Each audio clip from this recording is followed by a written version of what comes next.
With Gujarat by-polls ahead, speaking to NNIS, Manish Doshi of the Congress said that his party was going to perform very well in the state by-polls. By-polls in the lone Lok Sabha seat and 9 assembly seats in Gujarat scheduled next month is being seen as a litmus test for the leadership and acceptance of new Chief Minister Anandiben Patel.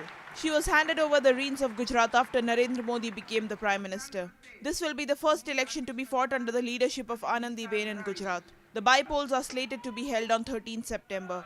All seats going to polls were formerly occupied by BJP till the MLAs got elected to Lok Sabha.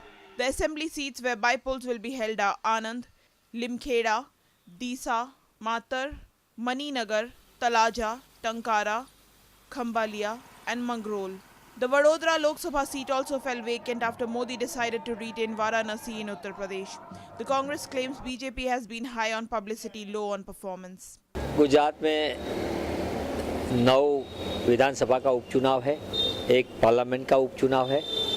Congress को जहाँ तक सवाल है, गुजरात में जिस तरीके से भाजपा सरकार का भ्रष्टाचार रहा है, असंवेदनशील व्यवस्था रही है, पूरा वहीवटी तंत्र उत्सव और ताइफा में व्यस्त है, जिस तरीके से पूरी सरकार अपनी पब्लिसिटी ज़्यादा करती है पर लोगों का काम करने में विफल रही है।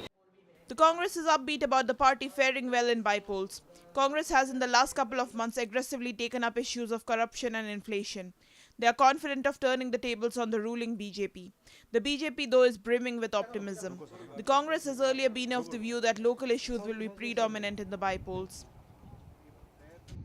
सत्ता में आने के बाद भाजपा लोगों के खिलाफ काम कर रही हो, चाहे मैं सब्जी की बात हो, चाहे वो आलू की बात हो, चाहे और चीज़ की बात हो, सभी बात को हम ध्यान में रख रहे हैं। पर यही बात लेके हम कांग्रेस आम लोगों के पास जाएगी और मुझे विश्वास है कि कांग्रेस को उपचुनाव में बहुत अच्छा प्रदर्शन करेगी। Powered by NNIS.